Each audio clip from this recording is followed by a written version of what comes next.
Hello everybody. So I recently had a short story accepted for publication in the Bridge House Publishing annual anthology. Now, I like to enter short story competitions every now and again just because I feel that it pushes me outside of my comfort zone. It forces me to write about things that I would probably never usually write about. And, I feel like it kind of tests me and it tests my skill. So writing competitions, they really get you thinking on your feet. So it was a great honour to be selected as one of 24 stories for this anthology, and it'll be coming out later in the year, and I'm sure I'll update about it then. So I entered it in February and I found out in May that I was accepted, and then about a week ago they sent out an update because they have a newsletter which you can subscribe to, which I've included the link below. And in this newsletter, the publishing house had included some interesting details, some sort of feedback for writers who had entered the competition. So I think it's to help writers, if they didn't get selected, that next time they can improve upon some certain points. And I found this brilliant. I found this really, really interesting because it's so rare that you get detailed feedback from publishers. And I thought I'd just share the information with you and add my own thoughts to that. Like I say, I try to enter writing competitions when I can. I haven't for several years, and I started again this year. And so far things are going well. I've had some moderate success with writing competitions in the past. Sometimes for publication in anthologies, and occasionally, if you're lucky, small cash prizes. So I wanted to, as somebody who's had some success with short stories, I wanted to add a little bit of my perspective to what the publisher is saying, because I just thought it was really good advice. And I think if you are writing short stories and you want to improve your chances of winning competitions or being accepted for publication, that this is really good to follow and to break it down.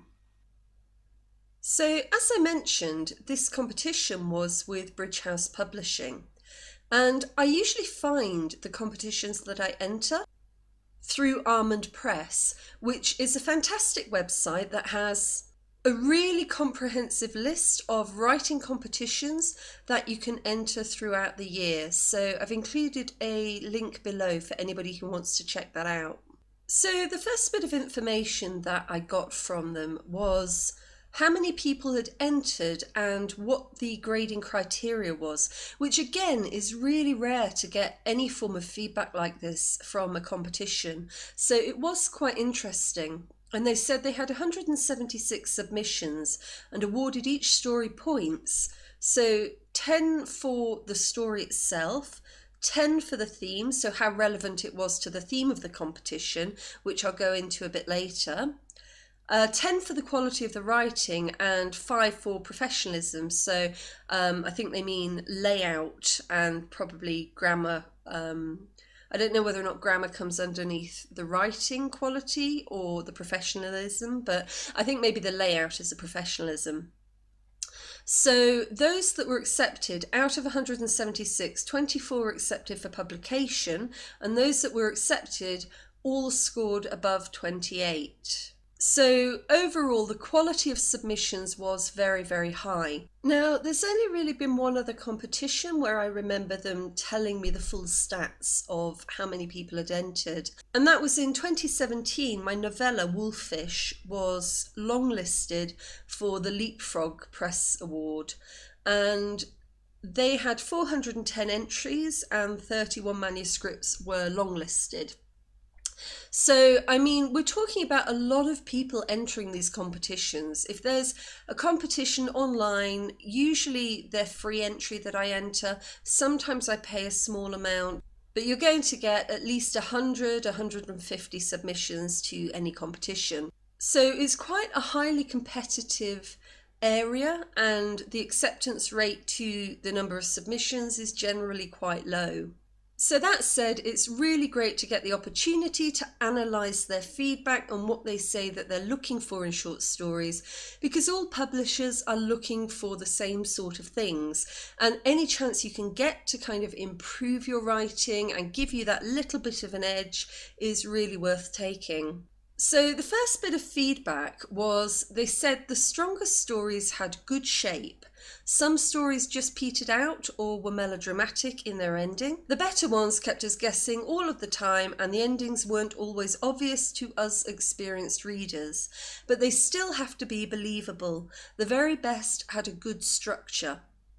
So I've talked about structure before. In fact, there's a video which I'll link to here where I talk very much about the structure of stories. And in that video, I talk about the two different types of writer. So in writing, you generally have people who are plotters, who like to sit down and structure their story and figure out exactly what's happening in each section. And then you have the pantsers like myself who kind of throw themselves into the situation and see what happens and kind of develop their story depending on how their characters react to their given circumstances. And neither of those ways is wrong. It's just two different ways of arriving at the same place. However, as I just showed you in my diagram, if you are a plotter, there's kind of a handy little ratio that you can use to figure out the kind of overall structure of your story.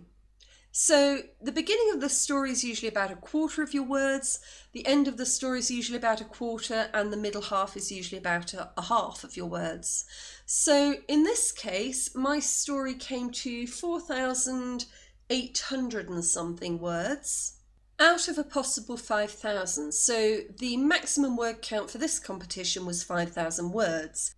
So that gives you a neat little breakdown. You can spend about 1,250 words setting up your story, 1,250 bringing it to a conclusion, and then you're aiming for around 2,500 of everything else in between, roughly split up into these sections. And again, if you want to go into more depth about story structure, there's a video below. But if you're a pantser, that's no problem either. I kind of look at it like music, you know, the difference between sight reading sheet music and playing by ear is both of them create music. It's just a different way of getting there. And for pantsers, I think we generally have a sort of a sense and intuition that the story is going in the right direction. But I think the thing for pantsers is we need to be more flexible, more willing to rewrite parts of our story. So I'm generally fine, but towards the end, my ending can go off track quite often. And with a short story, you've got to keep things tight. You haven't got much space to mess around there. You've got to be quite methodical in how you progress from the beginning to the end. So write your story. The most important thing is to get the words down. If you're a plotter, you might begin by ratioing it out and separating it out a bit so that you've got that structure pre-planned. And if you're a pantser, go ahead and write it, get it down, but be prepared to rewrite parts and to edit heavily. As short stories, you edit very heavily because you've just got to really squeeze things down, get rid of anything unnecessary so that the structure is clear, the story is clear. But you can either do that before, plan it out, or you get it out there and then you fix it in the edit afterwards if you're a pantser. So the next piece of advice that they gave was, as ever, the interpretation of the theme was very wide. Some that didn't make it into the collection seemed to ignore the theme, or it was there in such a subtle way that you couldn't really recognise it. So the theme of a story, most competitions, they have a word count and a theme, and all that is a word or a phrase, sometimes a picture, and you're supposed to develop your story based on that theme. It's particularly common in anthologies where the publisher wants to end up with a body of work that's all kind of interconnected about a similar subject. So that can be a little bit daunting sometimes. You know, you've got the theme and it's not always easy to come up with inspiration. I find it quite easy to come up with inspiration around visual themes, so I quite like photo themes. But in this case, it was a single word: resolutions. So if a competition is based around a theme, I tend to begin by brainstorming that theme. What could it possibly relate to? What are the options that I have? So resolutions, for me, the most obvious one is New Year resolutions. Each year you make a resolution for what you're going to do differently in the year to come. But another one that kind of sprang to mind was screen resolution. So the resolution of your laptop or, your computer. And also coming to a resolution, so resolving a conflict of some kind. The other thing that you can do if you're lacking inspiration is just to Google the word and see what comes up, either in an internet search or in a dictionary search. It can give you lots of different angles on the same word. Another one that I really like is onlineetymology.com, where you can find out the original meaning of a word and how it came into the English language. And again, that can just give you some different ideas, a different way of looking at that word, because you do want to come up with something slightly original. You don't want it to be too obvious. So with the options that I came up with, I kind of thought coming to a resolution was just a little bit vague. I still then have to think up what that conflict is, and I didn't feel it really gave me enough to go on. I really like the idea of screen resolution, maybe looking into the screen and it flickers, or subliminal messaging, or something a bit kind of weird or sci-fi like that. But in the end, I went for the obvious option. I went for New Year resolutions. It just kind of really called to me in the sense of it was easily identifiable, easily fit the theme.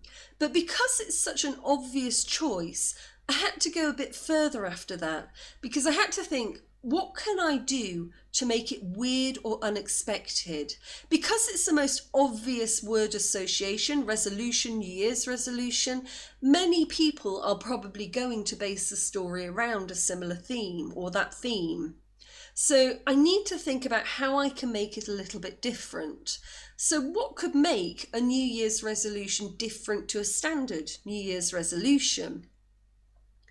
And really what I came up with was, first of all, I would set it outside New Year. And part of the theme of the story is, resolutions aren't just for New Year, you can make it at any time of year. So that then gave me a starting point to figure out why my character might suddenly make a massive life decision that required them to make a firm resolution. I also decided to make it an uncomfortable resolution. So a resolution that person knows that they need to make, but perhaps isn't going to feel very comfortable or particularly overjoyed to actually go through with, but they have to. And finally, I decided to give that resolution some consequences that would be longer lasting than just until the end of the year. So, this is sort of a permanent resolution, is once you decide to take that step, there's no going back. And therefore I kind of gave this New Year's resolution a bit of a twist and made it a bit uncomfortable and a bit more dramatic and engaging and a little bit mysterious. So that's what you're looking for. And again, if the competition has a theme, you've got to be aware that out of the hundreds of entries that they're going to receive, many people are going to come up with a very similar word association to you. And it's how you take that sort of common concept but give it a really weird twist or an original twist or a stamp of originality on that idea. How you make it yours and how you make it stand out. What could you do to make it different from other people's stories? So the next piece of advice that they came up with was, there was a lot of good writing. This would mean a good narrative balance between description, action, dialogue, inner monologue, and very little exposition. Some were very lyrical, had a good voice, and made a lot of use of the senses. The author had good control of their writing with good use of grammar and punctuation. Okay, so that's actually a couple of points there. We'll start with the first one. When they said that good writing has very little exposition. So exposition is where you really bluntly explain the reasoning behind something, your character's thoughts, why something happened. We call it telling, not showing. And when you're writing, your actual aim is to do it the other way around. You want to show your reader what is going on and allow them, lead them with breadcrumbs up to the logical conclusion. Whereas if you just sit there and you're telling your audience, oh, Gemma was nervous because she had social anxiety because she didn't like to be in crowds and she was surrounded by a lot of people.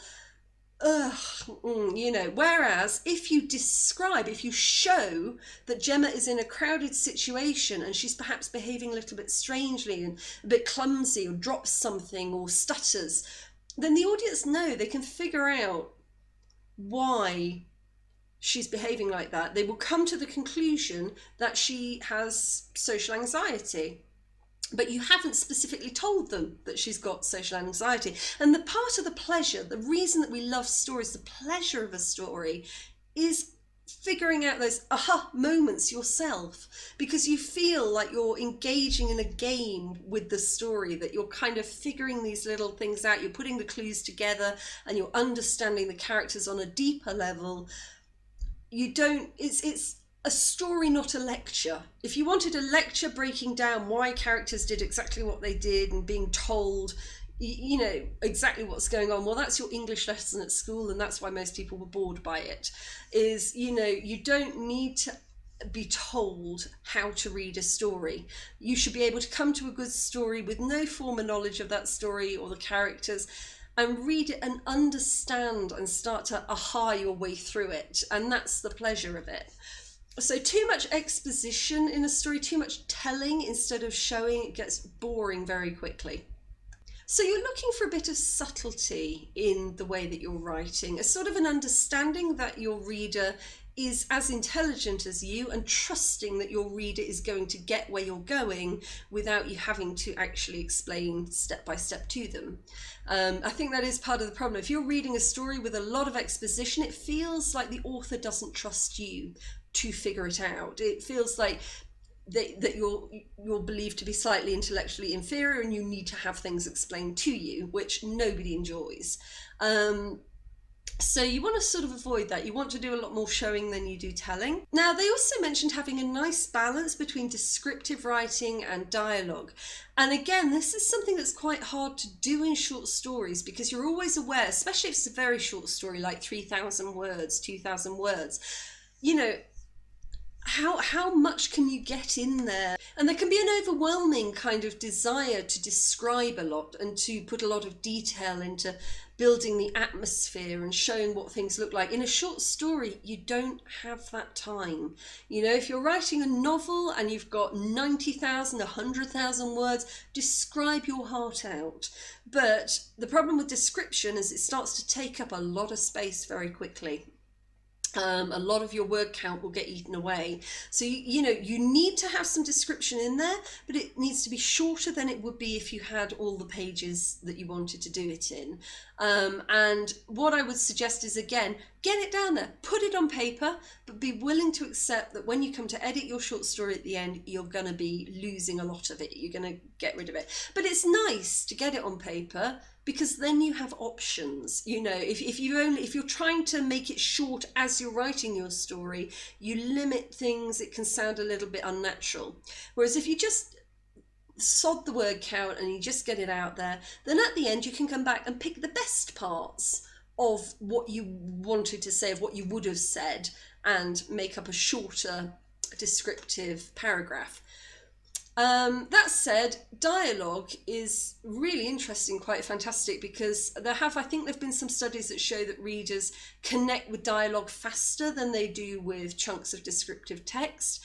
And it can be a great way to pull somebody straight into, in media res, the middle of the moment, get them into your story and lock them in at the beginning to get some dialogue in there. But again, dialogue is deceptive because it looks a lot shorter. Because we lay out dialogue in shorter chunks, it looks like there aren't so many words, but we tend to write a bit faster in dialogue. It builds up very quickly, and again, it can start to eat away at your word count. So thinking of things in scenes, it's good to have a little bit of description, a little bit of dialogue, and to have that kind of mixing and matching, but not allowing one to completely take over your story. I mean, there are stories you can write that can be completely, entirely description, and there are occasionally stories, sometimes even novels, that are almost entirely written in dialogue. But short story, it's nice to show off sort of your ability to say, hey, look, I can do either of these, and do them well, so that's what they mean by finding the balance. And I've actually done a session before on descriptive writing. I'll link to that. I really suggest you check that out, because I do very, very specifically look at how to use the senses in descriptive writing, which is something that Bridgehouse said that they liked. So how to incorporate human senses into your descriptive writing. So do check out that video. I will link to it up here, down there. And the second part of this is about good punctuation and grammar. Now, this is a conversation that every writer has to have with themselves eventually. I now lecture in English at a university, but when I was growing up, I had a very good vocabulary. I had a wide vocabulary. My spelling and punctuation sucked balls until I was about my early 20s. I was useless at it. And I only became really good at it when I decided that I loved writing so much, and when I decided that I wanted to be a writer. And I thought, well, you know what? I want to do this, therefore I'm going to put in the effort. I'm going to learn the things that I don't enjoy, and I'm going to get good at it, because I know that will get me to where I want to be with my writing. And, it's an evolving process that each individual goes through. Undeniably, grammar can be quite boring, and you can feel a bit restricted by it. But at the end of the day, as a writer, you need to put in the work.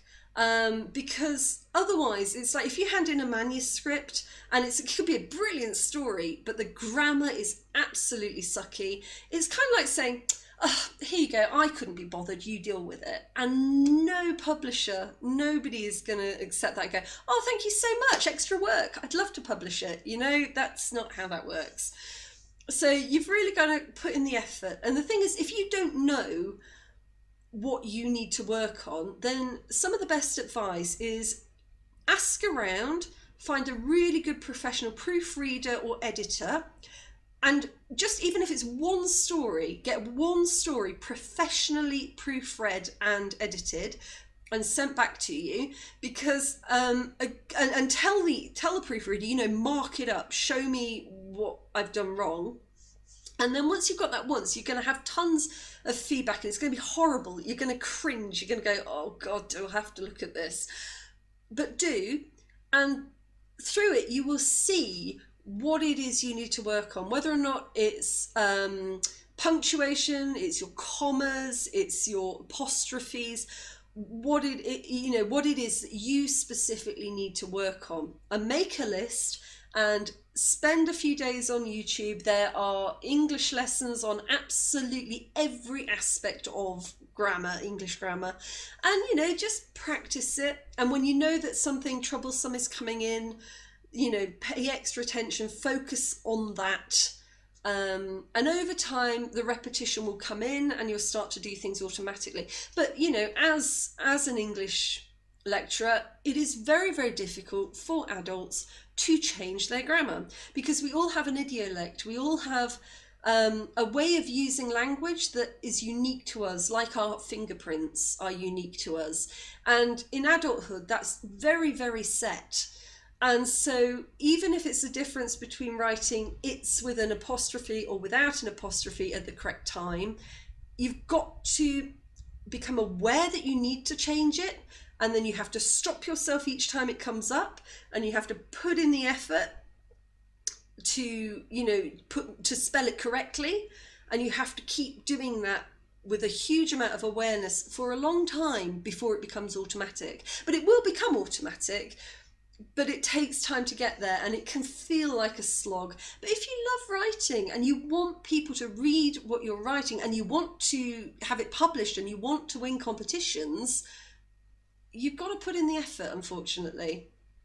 Now, I do actually have a free writing course on my website. I'm still putting it together at the moment, but it's building up to a set of English grammar units.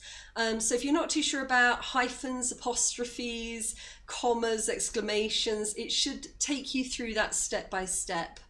So keep an eye on that because that will be coming soon.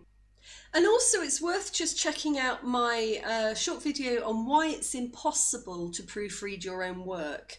Because in that, you will feel a bit better about yourself. You cannot write a short story, proofread it yourself and have it 100% free of any grammatical error at all by the end. It's nearly impossible. I think I've done it once or twice in my life. It's fine if there's the occasional typo, if there's the occasional misplaced comma. You're aiming for perfection. Hopefully you will arrive somewhere around that ballpark. Nothing's absolutely perfect. You don't need to stay up night after night worrying about where every single comma goes, but it needs to be fairly good. You don't want littered bits of wrong exclamations and question marks and missing full stops and apostrophes. That just screams that you haven't tried. But if you try, it doesn't have to be absolutely perfect. No story ever was, but it needs to be pretty near, pretty close. So the next piece of advice: the very best submissions were professionally presented, double-spaced, paragraphs indented, no extra lines between paragraphs, and a good knowledge of how to set out dialogue. Usually, if an author has presented their work professionally, they are easy to work with at the editorial stage. Yeah, absolutely. It's not just about the content of your story, it's also about how you present your story, because that is a visual nod from one professional to another that you're kind of on the same level, you know what you're talking about, you know what they expect, and you can deliver it.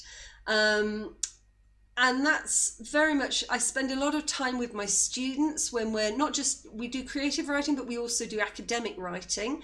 And the layout is slightly different for academic reports than for creative writing. But we talk about the process of laying out manuscripts appropriately for whichever kind of audience they're aimed at. So if it's an academic who's going to read it, if it's a story reader, creative writing, fiction reader who's going to read it, if it's for a journal or a non-fiction work, you need to know what the layout is and you need to deliver it. And it does just give that professional little nod that says, I know what I'm doing, you know that I know what I'm doing, let's work together. Now, luckily, I actually did a video on exactly how to lay out your manuscript for a short story submission, so you can follow that link and look at that. Now, the other thing that they talk about is how to lay out dialogue, and that's kind of an important one because dialogue is different to prose. There are a few more rules involved with it to do with how you lay it out and how you punctuate it. So it's sort of like grammar plus. And again, I did a video on exactly how to lay out dialogue in fiction. So you can just check that out and that should give you a walkthrough. But again, as with grammar, if you are trying to change something and learn a new way of doing it, you've got to do repetition, repetition, repetition. And that's why, short story competitions are useful. Even if you don't get placed, it's forced you to write something, to think about how you're structuring that, how you're presenting that, and to test your skills, even if it means that in a few months you look back and go, oh goodness, yes, I didn't do that very well and now I know better. It's helpful. The more that you write, the better you get at it. Writing is like a muscle, honestly. The more that you do, the stronger you get. Okay, so the final piece of advice. Generally, those submissions accepted were strong in all of these areas, so everything that we've just talked about. There were examples of text that had a good story arc, but the writing wasn't so tight. One or two weren't professionally presented. Not that we've ever refused publication for this, but when everything else is equal. And I think that's just a really excellent way to say it. Your story not getting selected doesn't necessarily mean that your story was bad. What it means is that, all things equal, the stories that have good grammar, that are neatly presented, that have a tight structure and good English, they're going to get picked above. And this is always the thing, is, people say, oh, sod the rules, write however you feel like, write whatever you want. That's absolutely fine when you're writing for you, or when you're writing for your friends and family. But writing competitions, there's a level and there's kind of an accepted standard, and that's what you're aiming to get to or above when you're submitting your story. It's sort of the difference between kind of cycling for fun at the weekend or cycling to attempt to get into the Olympics. It's two very different disciplines. If you're just doing it for your own pleasure, if you're just doing it because you enjoy the experience of writing, then that is fine. And again, if you do decide that you want to get competitive about it, that's fine as well. But you've got to kind of try and get yourself up to that level, up to that kind of standard where you stand a chance in competition with others. And that's really what they're saying, all things being equal, what can you do to give yourself that little extra edge just to come in ahead on the finish post? So, yes, the content has to be entertaining, interesting, suspenseful. It has to take you on a journey. It has to be, interesting.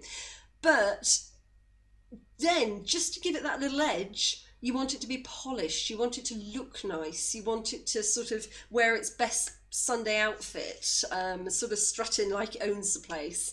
That's all they're saying with that. And competition writing, it isn't for everybody. It can be highly demoralizing if you keep entering and never getting anywhere. But that's only if you're entering it specifically to win. And I'd suggest, if you win, that's fantastic. I mean, the feeling is brilliant. It's really nice, and especially if there's like money comes with it, that's absolutely brilliant. But at the same point, you learn something from every story that you write, and you will write many stories that you look back at and you think, ooh, what was I thinking there? But you've learned from it, and you learn from it, and you grow and you become better. And that, I think, for me, is what I like about short story competitions. They test me, they make me work hard, and they get my imagination sort of thinking about things I'm not usually thinking about. So, when I write a novel, my novels are usually anywhere between 90 to 120,000 words of the same story. So it's really nice to get a break from that and just to dive into something completely random for a few thousand words. And if it wins, that's fantastic. But if not, it was fun and I enjoy writing something. I've brought something into the world that wasn't there before. So yeah, I wouldn't take them too seriously. Don't take the competition seriously, but seriously try to improve yourself through them. And if you've got any other writing related questions, do just leave a comment below. I'll also link to a couple of the prize winning stories that I've had below. And I will let you know when this publication, this anthology, comes out, hopefully I think later in the year. So, right on.